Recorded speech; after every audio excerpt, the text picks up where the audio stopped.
तो चलिए दोस्तों, आज हम एक और बहुत ही महत्वपूर्ण प्रश्न देखते हैं। आज हम अंडर रूट वाले प्रश्न देखेंगे, क्योंकि इस प्रकार के जो प्रश्न होते हैं बच्चों को बहुत कठिन लगता है। उससे पहले हमें वर्ग समीकरण को हल करने के बेसिक तरीके को समझ लेना है। उसके लिए मैंने पहले ही वीडियो बना रखे हैं जिसमें हमने बताया है कि देखिए यहाँ पर भी माइनस रहता है और यहाँ पर प्लस भी हो सकता है, लेकिन हमें इस प्रकार के वर्ग समीकरण को बनाते समय यहां पर जो प्लस और माइनस होता है उसको ध्यान देना होता है। यहां पर चाहे प्लस रहे या माइनस रहे उससे कोई मतलब नहीं है। यहां पर जो प्लस और माइनस रहता है उसे ही देखकर हमें गणित बनाना रहता है। तो यहाँ पर देखिए, जैसे यहाँ पर प्लस है, यहाँ पर देखिए यहाँ पर माइनस है। बहुत सारे प्रश्न है जिसमें यहाँ पर देखिए, यहाँ पर इसमें प्लस है, इसमें यहाँ पर माइनस है, यहाँ पर क्या है उससे हमें कोई मतलब नहीं है। तो चलिए आपको मैं ये जो प्रश्न दिखाई दे रहा है रूट वाला, तो ये रूट वाला प्रश्न को मैंने लिख रखा है और इसी प्रश्न पर हम चर्चा करने वाले हैं कि वास्तव में बेसिक तरीका क्या है। तो मैंने पिछले वीडियो बना रखा है, ऊपर आई बटन में आपको उस वीडियो का लिंक मिल जाएगा। फिर भी आपको बेसिक तरीका बता देता हूं। ए एक्स का स्क्वायर प्लस बी एक्स है, यहाँ पर प्लस माइनस सी है। अब यहाँ पर मैंने प्लस माइनस इसलिए लिख रखा है क्योंकि इसी प्लस माइनस के आधार पर हम गणित को बनाते हैं। यहाँ पर चाहे प्लस रहे चाहे माइनस रहे उससे कोई फर्क नहीं पड़ता है, बस यहाँ के प्लस माइनस को देखना होता है। और यहाँ पर यदि ए का मान 1 हो, है ना, तो डायरेक्टली आपको क्या करना होता है, सी को ऐसे दो गुणनखंड में तोड़ना रहता है जिनका योग या अंतर b के बराबर होना चाहिए। अब वो योग या अंतर b के बराबर होगा, वो इस बात पर निर्भर करता है कि यहाँ पे कौन सा चिन्ह दिया है। यदि यहाँ पर प्लस दिया है तो c के दो गुणनखंडों का योग जो है b के बराबर होना चाहिए, और मान ले जाए यहाँ पर ऋण दिया है तो c के जो दो गुणनखंड करेंगे उन्हीं दोनों को आपस में घटाने पर b के बराबर आना चाहिए। ये होता है बेसिक कॉन्सेप्ट जब a का मान 1 होता है। लेकिन अगर a का मान 1 नहीं है, 1 के अलावा कुछ भी संख्या है, तो इस a को आपको पहले c से गुना करना होता है। और याद रखिए इसको केवल मन में रखना है, यहाँ पर गुना करके लिखना नहीं होता है। तो यहाँ पर हमारा जो प्रश्न दिखाई दे रहा है उस प्रश्न को ध्यान से देखिए। इसमें जो एक्स स्क्वायर का जो गुणांक है वो क्या है, अंडर रूट 3 है। मतलब यही क्या है, a का मान है, ये b का मान है और ये टोटल c का मान है। तो हमें क्या करना होगा, सबसे पहले इस अंडर रूट 3 का ध्यान दीजिएगा, अंडर रूट 3 का आपको गुना करना होगा 6 अंडर रूट 3 के साथ। तो हमें पता है कि अंडर रूट 3 गुणित अंडर रूट 3 करेंगे, ठीक है। तो 6 गुणित अंडर रूट 3 गुणित अंडर रूट 3 हो जाएगा, अर्थात 6 गुणित 3 हो जाएगा, अर्थात 6 तिया 18। अर्थात यहां पर हमें यह सोचना है कि यहाँ पर 18 है, हालांकि आपको लिखना नहीं है, बस सोचना है कि यहाँ पे 18 है और उसी के आधार पर गणित को हमें बनाना है। अब इस बीच को दो पदों में तोड़ना होता है, मध्य पद को।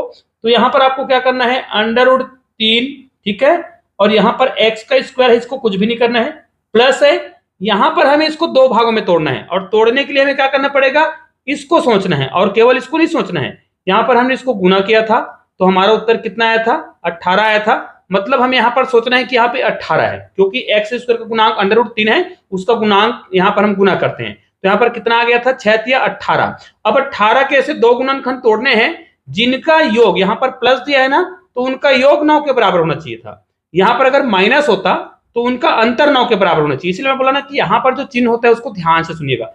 इस प्रकार के जो चिन्हों के आधार पर ही आपको गणित बनाना होता है, ये आपको कोई नहीं बताएगा और मैं अक्सर अपने चैनल पर, अपने वीडियो पर हमेशा बताते रहता हूँ। ये वीडियो आपको कैसा लगे कमेंट करके जरूर बताइएगा। और किसी प्रकार के जो प्रश्न चाहिए, प्रश्नों के उत्तर चाहिए आपको कक्षा 10वीं के या किसी भी क्लास के, आप मुझे कमेंट कर सकते हैं। फिजिक्स, केमिस्ट्री, मैथ्स, कोई भी क्लास का बुक का जो कॉन्सेप्ट हो या कोई प्रश्न हो, आप मुझे कमेंट करके भेज सकते हैं।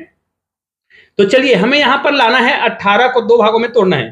तो क्या करेंगे, 9 गुणित 2 कर देंगे, 9 दूनी 18 होगा। लेकिन इनका योग कितना होना चाहिए, इनका योग जो है, इनका जो योग है वो कितना होना चाहिए, यहाँ पर 9 होना चाहिए। लेकिन ये तो क्या हो जा रहा है, 11 हो जा रहा है। मतलब हम 9 गुणित 2 को नहीं लेंगे, हम सिंपल ले लेते हैं 6 गुणित 3, 6 तिया 18 होगा। दो गुणनखंड तोड़े और 6 में 3 को जोड़कर देखिए कितना आएगा, 9। मतलब यही हमारा सही उत्तर होगा, अर्थात यहाँ पर 6 होगा और 3 होगा, क्योंकि 6 तिया 18 होता है, क्योंकि इन दोनों का गुना हमने किया था 18 आया।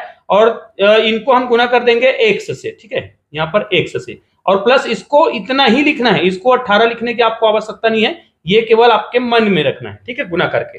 अब ये हमारा प्रश्न बन चुका है। अब आपको कुछ भी नहीं करना है, ये अंडर रूट 3 एक्स का square plus 6x plus 3x plus और 6 अंडर रूट 3, इन दोनों का जोड़ा बना देंगे, इन दोनों का जोड़ा बना देंगे। अब जोड़ा बनाने के बाद आप सिंपल से क्या कर सकते हैं, इसका कॉमन निकाल सकते हैं। तो दोनों में जो आया हो उसको आपको कॉमन निकालना होता है। चाहे तो आप यहां पर क्या कर सकते हैं, इसको ध्यान से देखिए, इसको और इसको, चाहे तो इनको आप एक जगह मतलब जोड़ा बना सकते हैं। लेकिन अगर आप जोड़ा नहीं बनाना चाहते इन दोनों को एक जगह लाके, तो आप इन्हीं दोनों को जोड़ा बनाइए, आपका उत्तर आ जाएगा। ठीक है, लेकिन जोड़ा बनाने से पहले आपको ये ध्यान देना है कि एक स्क्वायर वाला होगा। ठीक है, तो यहां से आपको एक्स देख लेना है। ठीक है, तो आपका जो प्रश्न है ना, उसको देख करके आपको जोड़ा बनाना होता है। किसी को भी आप जोड़ा बना लेंगे ना, मान लीजिए इन दोनों को जोड़ा बनाएंगे, तो हो सकता है आपसे उत्तर ना आए, है ना, क्योंकि एक में स्क्वायर वाला रह जाएगा और एक में बिना स्क्वायर वाला, तो हो सकता है आपसे गणित जो है गलत बन जाए। तो आप लोग क्या करिएगा, जोड़ा बनाते समय ध्यान दीजिएगा। तो यहां पर हम जोड़ा बना लेते हैं। इन दोनों में ध्यान देना है कि इन दोनों में जो आया हो उसको कॉमन निकालना है। तो भाई सबसे पहले आपको 6 को सोच लेना है। 6 में √3 तो नहीं दिखाई दे रहा है, तो उस √3 को आपको सोचना पड़ेगा कि इसमें √3 है कि नहीं है। तो आप क्या करिएगा, 6 को हम क्या लिख सकते हैं, √3 और √3, और यहां पर क्या लिखेंगे, गुणित 2, क्योंकि √3 को हम 2 से गुना करेंगे, अर्थात ये 3 होगा, 3 दूनी 6 होगा। तो यहां पर हम √3 को 2 बार लिखेंगे। ठीक है, ऐसा करने से हमें फायदा ये होगा कि हम √3 को कॉमन निकाल सकते हैं। इतना आपको सोचना होता है, बेसिक तरीका है ये। तो यहां पर देखिए √3 कॉमन निकलेगा। ठीक है, और x भी निकलेगा, क्योंकि इसमें x 2 बार आया है, तो x को कॉमन निकालेंगे तो यहां पर केवल x बचेगा। ठीक है, और यहां पर क्या बचेगा, इसमें 6 आया है, तो निश्चित रूप से यहां पर √3 2 बार था, मैंने आपको लिखकर बताया है। तो यहां पर हमने एक बार √3 को निकाल दिया है, अर्थात 2 √3 यहां पर बच जाएगा। प्लस अब यहां पर देखिए इसमें √3 आया हुआ है, लेकिन इसमें 3 दिखाई दे रहा है, तो इनमें भी आपको 3 लेना होगा, है ना। 3 इसमें भी निकालेंगे, 3 इसमें भी निकालेंगे। तो हमें क्या करना है, याद रखिएगा, चूंकि यहां पर एक से बचना चाहिए, दोनों सेम रहता है, तो इसको हम क्या करेंगे, 3 निकालेंगे। तो इसको 3 निकालना है, इनमें से 3 निकालने के लिए हम क्या करेंगे, 3 गुणित 2 कर सकते हैं, 3 दूनी 6, अर्थात यहां से हम क्या करेंगे, 3 को कॉमन निकालेंगे, तो हमारे पास यहां पर क्या बचेगा, x बचेगा, और यहां पर क्या बच रहा है, 3 को आपने कॉमन निकाल लिया तो 2 बचा, और यहां पर बच जाएगा √3। ऐसा करते समय आपको एक चीज और ध्यान देना है, ये वाला पद और ये वाला पद यदि बराबर है तो आप समझ जाना कि आपका उत्तर जो है बिल्कुल परफेक्ट है। तो x + 2√3 और x + 2√3 दोनों बिल्कुल राइट है। तो ये दोनों को आप फिर से कॉमन निकाल लेंगे, x + 2√3, ये देखिए ऐसा, और यहां पर भी आपको x, देखिए अब क्या करेंगे, x + 2√3 को कॉमन निकाल लिए हैं, तो यहां पर आपको क्या बचा है, √3x प्लस यहां पर क्या बचा है, 3 बचा है। तो दोस्तों ये आपका आंसर हो चुका है। यदि यहां पर x का मान निकालने के लिए कहा जाता, जो शुरुआत में अगर दिया होता = 0, तो सभी में 0 मानते हुए उसके बाद दोनों को आपको अलग अलग 0 करके हल कर लीजिएगा, आपका उत्तर आ जाएगा।